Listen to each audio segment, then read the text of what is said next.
This is 3 News Now, your daily update on everything Northeast Ohio with Stephanie Haney.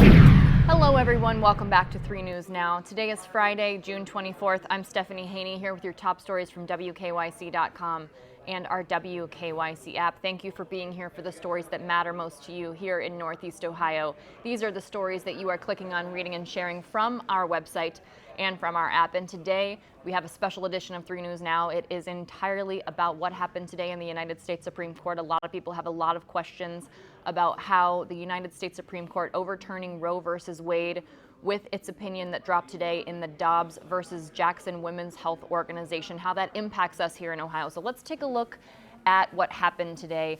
It was nearly 50 years of federally guaranteed access to abortions that was overturned today with this opinion. So let's take a look at a breakdown of how the 9 justices voted on this issue. The justices that voted to overturn Roe versus Wade are Samuel Alito, Clarence Thomas, Neil Gorsuch, Brett Kavanaugh, and Amy Coney Barrett. Now, Chief Justice Roberts filed an opinion concurring with the judgment to uphold the Mississippi law, which was a 15-week abortion ban, but he noted that he would not have overturned Roe versus Wade. However, that's irrelevant because those 5 justices alone were enough to accomplish that, which was a major change in the landscape in abortion access across the country. Now, the people who voted to uphold Roe versus Wade on the court, Elena Kagan, Justice Sonia Sotomayor, and also Stephen Breyer. The ruling came out, it was about a month ago that we saw that leaked draft opinion, and the language pretty close to what we saw in that leaked draft opinion.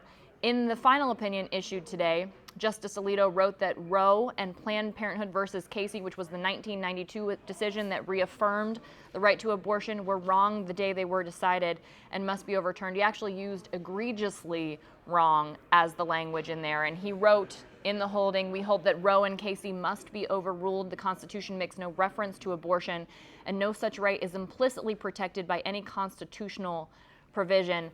They went on to say, the opinion goes on to say that authority to regulate abortion rests with the political branches, not the courts. Now, a lot of people on different sides of this issue, one of the comments being made is that at a time when the Constitution was drafted, women could not vote. So is it appropriate to be taking that strict of a stance to think of what the founding fathers had in mind? There are different ways to obviously interpret the U.S. Constitution. One of them is strict interpretation. Others consider it to be a living, breathing document. But in this opinion, that's the approach that Justice Alito has authored in the opinion. So many people are wondering what's happening around the world. We're going to get to specifically in Ohio, but across the country, there are 13 states where there are so-called trigger laws that are designed to take effect if Roe versus Wade is overturned. Ohio is not one of those 13 states, but Ohio is one of the states that is almost certain to ban abortion in this instance. So let's get to exactly what the situation here is in Ohio. Right now, there's a law on the books in Ohio that abortions can occur until the 22nd week of pregnancy, and after 22 weeks, they're permitted to save a patient's life or when health is seriously compromised. But there are lots of other restrictions. We have those all spelled out on WKYC.com. Those include parental consent for minors, requiring an ultrasound and an in-person counseling followed by a 24-hour waiting period, and prohibited in the instance of a situation where someone is seeking an abortion because of fetal Down syndrome diagnosis. Also, Ohio limits public funding of abortions to cases of rape, incest, or endangering of the patient's life. Public employees' abortion-related insurance coverage and coverage through health plans offered in the Affordable Care Act exchange is also limited to those same scenarios. What we do know is that Governor Mike DeWine has said, and this did come to pass today, he had said that he would ask Ohio Attorney General Dave Yost to take action on the 2019 heartbeat bill, and Dave Yost did do that today. He said that he had asked him to go into court and ask for the stay to be lifted on that legislation. That was signed into law in 2019, but of course a block was put on that because it was considered to be unconstitutional because of the holding in Roe versus Wade. But with that holding now overturned, those same reasons no longer hold up. So what will happen with the heartbeat bill, which it bans abortion after a fetal heartbeat is detectable, which is typically 6 weeks into a pregnancy, often before a person can even know that they are pregnant. What will happen with that now is it will have to wait for the court to put it on the calendar, and the court can make that move as quickly or as slowly as the court is possible to do. So it just depends on the availability of space in the court's calendar to hear that injunction, to hear that motion, to rule on that motion that injunction be lifted. So when that happens, that will become good law here in Ohio. And there are also laws that are not passed, they are not signed, they will not immediately take effect, but there is legislation in our legislature here in Ohio that are very similar to trigger laws. The one that immediately comes to mind is the Human Life Protection Act. It's House Bill 598.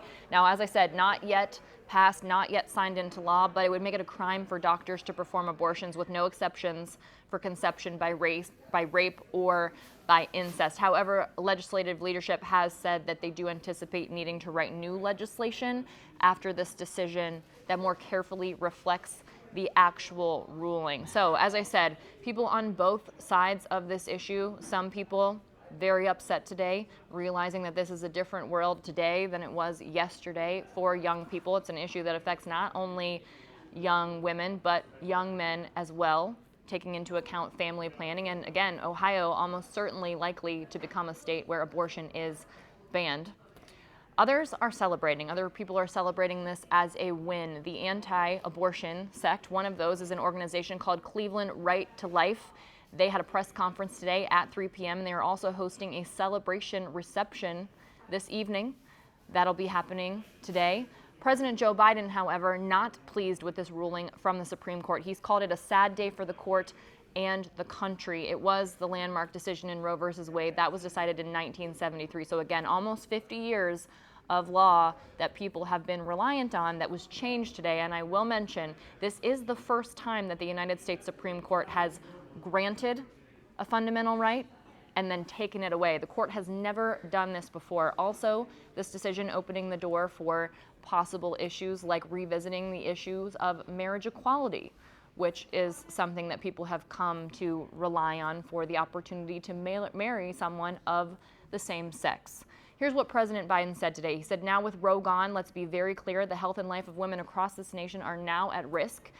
He went on to say that the court has done what it's never done before, as I just mentioned. It is taking away a constitutional right that is so fundamental to so many Americans. So the White House has been preparing for this moment since that draft decision leaked in May. Officials have been talking with state leaders, advocates, and healthcare professionals. Biden's plan will now be tested in terms of politics and policy. In our Congress, in the United States Congress, there appears to be no immediate pathway to federal legislation guaranteeing a right to abortion. So that is something that the Biden administration has certainly wanted to look into. Today, outside of the Supreme Court, there was a crowd of abortion supporters. There were hundreds of them there after the ruling was issued. They were shouting things like legal abortion on demand and this decision must not stand. Also shouting the Supreme Court is illegitimate, and there have been conversations about that, how the court will be viewed now with this conservative-leaning court making this decision 6-3, but again 5-3 to overturn Roe versus Wade, with Chief Justice concurring but not agreeing with Roe versus Wade being overturned in this. So the move now from the Biden presidency is they are hoping that the outrage over this court decision, for the people who are outraged about it, will be helpful to them in November's midterm elections, and hoping that for the people who are not pleased about this Supreme Court decision today, they are hoping that legislatures at the state level are able to act in order to protect abortion rights in the legislature, which is what the court said today in its ruling, that it should be returned to the people and the people that they elect. This has been your special edition of 3 News Now. I will see you back here on Monday with more 3 News Now. Thanks for listening to 3 News Now with Stephanie Haney from WKYC Studios. Subscribe now so you never miss an update, and find more on everything you heard here on WKYC.com and in the WKYC app.